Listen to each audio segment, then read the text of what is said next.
Kita lihat sekarang bagaimana perjalanan si darah itu melewati jantung, pergi ke seluruh tubuh, dan juga nanti dari ke seluruh tubuh kembali lagi ke jantung. Kita lihat perjalanannya. Jadi perjalanannya itu dari, kita terserah ya, karena itu bersistematis, jadi berurutan. Kamu boleh memulainya dari mana saja. Di sini Ibu contohkan dari bagian atrium kanan, jadi nomor 1.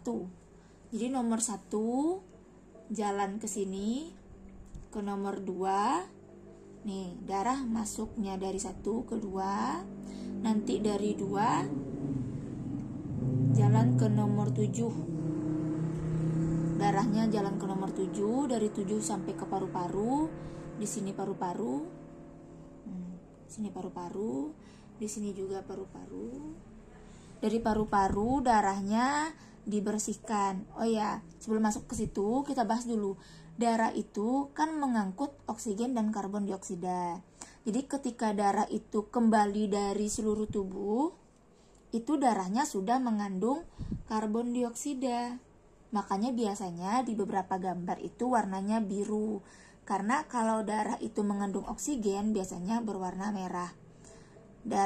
Sel darah merah yang kehilangan oksigen itu pigmen dari hemoglobinnya berubah warna ke arah biru. Makanya ini tandanya dari seluruh tubuh itu warnanya biru, karena menandakan darah itu kaya karbon dioksida. Jadi di sini darahnya banyak karbon dioksida ya, mengandung karbon dioksida.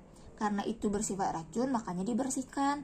Dibersihkannya itu dengan cara mengeluarkan karbon dioksida. Makanya dari 1 turun ke 2 ke ventrikel, terus masuk ke pembuluh arteri pulmonalis, dari arteri masuk ke paru. Paru disinilah terjadi perpindahan CO2 dan juga O2. Jadi berpindah. Gitu, berpindah. Jadi CO2-nya nanti di eritrositnya dilepas ke bagian sistem pernapasan, nanti eritrositnya mengangkut O2.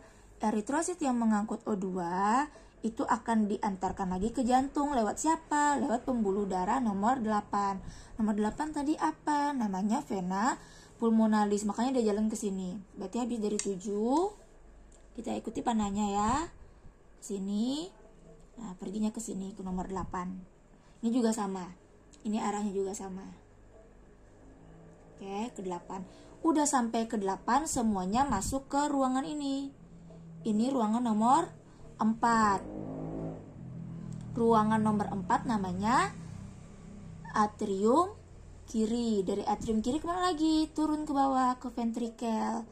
Namanya ventrikel kiri. Dari ventrikel kiri naik masuk lagi ke dalam aorta ke nomor 6. Dari nomor 6 pergi ke seluruh tubuh.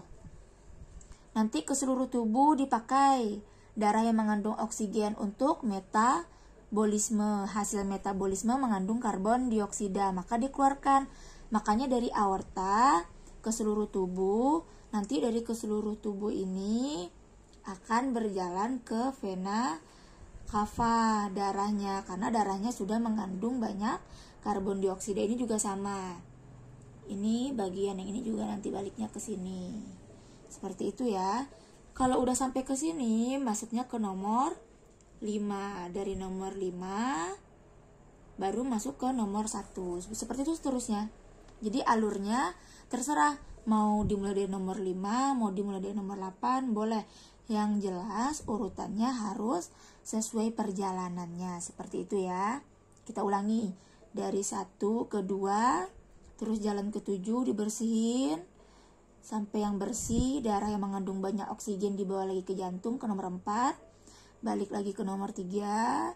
Jalan ke aorta, ke seluruh tubuh dipakai metabolisme. Hasil metabolisme nanti ada racun CO2. CO2-nya diangkut ke pembuluh vena cava yang nomor 5. Nomor 5 nih.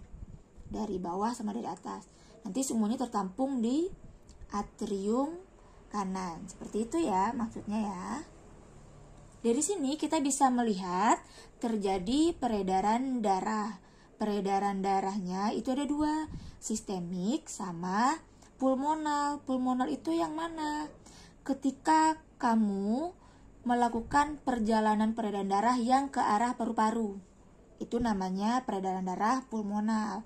Tapi kalau perjalanannya habis dari atrium kiri pergi ke nomor 3 ke ventrikel kiri, pergi ke aorta, ke seluruh tubuh, nanti sisanya balik lagi ke seluruh tubuh, masuk lagi ke jantung, ke atrium kiri kanan, balik ke ventrikel kanan, itu namanya peredaran darah sistemik. Jadi bedakan ya, kalau ke seluruh tubuh itu sistemik, kalau khusus ke paru-paru itu namanya pulmonal. Seperti itu maksudnya ya.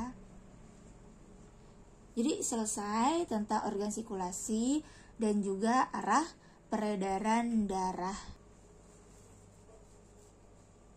Jadi kalau kita bahas sedikit, apa fungsi dari vena pulmonalis membawa darah dari ventrikel kanan ke paru-paru? Kalau ditanya fungsi aorta apa? Membawa darah dari ventrikel kiri ke seluruh tubuh.